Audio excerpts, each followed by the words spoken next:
Hello అండి, welcome to Telugu ఇన్ఫోడెస్. Telangana రైతులకి ఒక గుడ్ న్యూస్ రావడం జరిగిందనమాట. చాలా మంచి అప్డేట్ ఇది.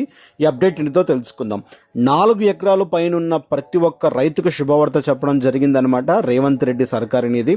ఇక ప్రతి ఒక్కరి అకౌంట్లోకి డబ్బులు రాబోతున్నాయి అని చెప్పేసి తెలంగాణ ప్రభుత్వం చెప్పడం జరుగుతుంది. తెలంగాణ రైతులకి వ్యవసాయ శాఖ మంత్రి తుమ్మల నాగేశ్వరరావు గారు శుభవార్త చెప్పడం జరిగిందనమాట.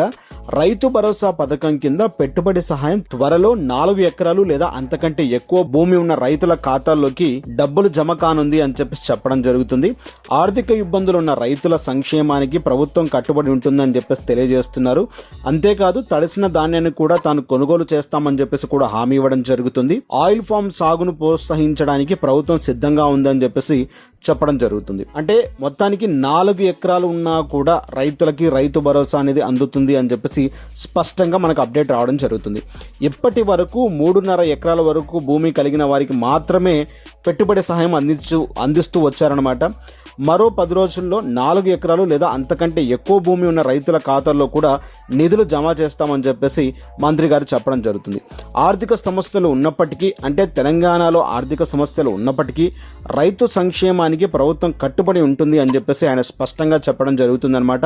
కాంగ్రెస్ ప్రభుత్వం అధికారంలోకి వచ్చిన తర్వాత గత ప్రభుత్వం రైతు బంధు పథకం స్థానంలో రైతు భరోసా పేరుతో పథకాన్ని అమలు చేస్తుంది. తాము అధికారంలోకి వస్తే ఎకరానికి 15,000 చొప్పున ఏటా పెట్టుబడి సహాయం అందిస్తామని చెప్పేసి కాంగ్రెస్ పార్టీ ఎన్నికల ముందు హామీ చేసింది అనమాట. సో అయితే రాష్ట్ర ఆర్థిక పరిస్థితులు ఆశాజనకంగా లేకపోవడంతో, అంటే ఆర్థికంగా కాస్త, అంటే మనం ముందుగా పోల్చుకున్నట్లయితే కాస్త అటు ఇటుగా ఉండడం వల్ల ఏడాదికి 12,000 ఇస్తామని చెప్పేసి తర్వాత ప్రకటించడం జరిగింది. ఈ నిధులను ఎకరాకు 6,000 చొప్పున రెండో విడతగా ఖరీఫ్ రవి రైతుల ఖాతాల్లోకి నేరుగా జమ చేస్తామని చెప్పేసి చెప్పడం జరుగుతుంది. ఇప్పటి వరకు 3.5 ఎకరాల వరకు భూమిన రైతులకు సుమారు 4,000 కోట్లు ప్రభుత్వం ఇప్పటికే జమ చేసింది. తాజా ప్రకటనతో భూ పరిమితిని పెంచడం ద్వారా మరింత మంది రైతులకు ఈ పథకం కింద లబ్ధి పొందుతారని చెప్పేసి తెలియజేస్తున్నారు.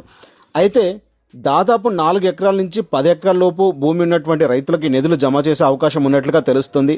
ఇది రాష్ట్రంలోని సన్నకారు, చిన్నకారు రైతులకు ఆర్థిక భారాన్ని తగ్గించేలా కనిపిస్తుందని చెప్పేసి ఈ అప్డేట్ ద్వారా మనకు తెలుస్తుంది అనమాట. ఇక త్వరలోనే, అంటే మరికొద్ది రోజుల్లోనే 4 ఎకరాల నుంచి 10 ఎకరాల లోపు ఉన్న ప్రతి ఒక్క రైతుకి, 4 నుంచి 10 ఎకరాల లోపు ఉండే వాళ్ళందరికీ రైతు భరోసా అందుతుంది అని చెప్పేసి మనకి ఇక్కడ క్లియర్ గా తెలుస్తుంది. రాష్ట్రంలో ఇప్పటి వరకు కురుస్తున్న వర్షాల నేపథ్యంలో తడిసిన ధాన్యాన్ని కూడా ప్రభుత్వం కొనుగోలు చేస్తుందని చెప్పేసి మంత్రి తుమ్మల నాగేశ్వరరావు గారు క్లియర్ గా చెప్పడం జరిగిందనమాట. రైతులకు అండగా నిలబడతాం, రైతులకి భరోసాగా ఉంటామని చెప్పేసి కూడా ఆయన మాటలో మనకు స్పష్టంగా కనిపిస్తుంది. ఇక అంతేకాకుండా రాష్ట్రంలో ఆయిల్ ఫామ్ సాగును ప్రోత్సహించేందుకు త్వరలో ఆయిల్ మిల్స్ ను కూడా ఏర్పాటు చేస్తామని చెప్పేసి మంత్రి గారు ప్రకటించడం జరిగింది. రైతులు సాంప్రదాయ పంటలైన వరి, మొక్కజొన్నలకే పరిమితం కాకుండా మార్కెట్లో డిమాండ్ ఉన్నటువంటి వంట నూనె సాగుపై కూడా దృష్టి సాధించాలని చెప్పేసి సూచించారు. ఆయిల్ ఫామ్, ఇతర ఉద్యాన పంటల సాగులో రైతులు అధిక ఆదాయం వస్తుందని చెప్పేసి కూడా ఆయన చెప్పడం జరిగింది. దీనికి అవసరమైతే సాంకేతిక సహాయం, మార్కెటింగ్ సౌకర్యాలను కూడా ప్రభుత్వమే కల్పిస్తుందని చెప్పేసి స్పష్టంగా చెప్పడం జరుగుతుందన్నమాట. మొత్తానికి ఇది, అంటే రైతులు ఎవరైతే ఉన్నారో వారు ఎటువంటి బాధపడాల్సిన అవసరం లేదు. ధాన్యం తడిచినా కూడా కొంటామని చెప్పేసి గవర్నమెంట్ చెప్పడం జరుగుతుంది. ఇక ఇంతకుముందు పరిమితి ఉన్నటువంటి 3.5 ఎకరాల వరకే ఉన్నటువంటి పరిమితిని కాస్త ఇప్పుడు 4 ఎకరాల నుంచి 10 ఎకరాల వరకు చేసింది.